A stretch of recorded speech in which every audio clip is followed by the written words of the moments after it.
ఈనాటి ఈ కార్యక్రమంలో భాగంగా విచ్చేసినటువంటి గ్రామ పెద్దలకు మరొకసారి స్వాగతం తెలియజేస్తూ చాలామంది పెద్ద మనుషులు రావడం జరిగింది.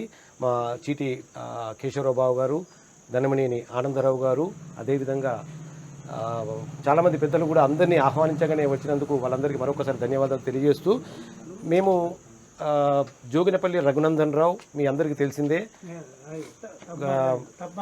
గాంధీ హ్యాండ్మేడ్ పేపర్ ద్వారా అనేక మందికి ఉపాధి కల్పిస్తూ చాలామంది మన ప్రముఖులను అదేవిధంగా అన్ని గ్రామాల వాళ్ళని కూడా సన్మానించే కార్యక్రమంలో వారు ముందుంటున్నారు.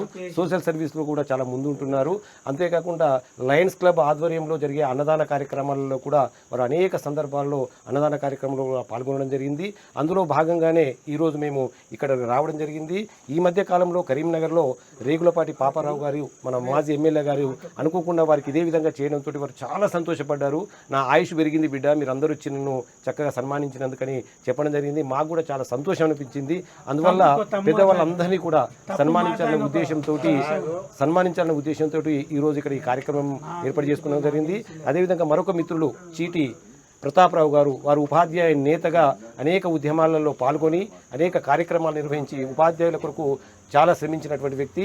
రిటైర్ అయిన తర్వాత శేష జీవితాన్ని హాయిగా గడపచ్చు, కానీ కొంత మన సంఘానికి సేవ చేయాలా, మన కులం వాళ్ళని మనం గౌరవించుకోవాలా, కులాన్ని డెవలప్ చేయాలనే ఉద్దేశంతో వీరు కూడా ఈ మధ్యకాలంలో అనేక కార్యక్రమాల్లో పాల్గొంటున్నారు.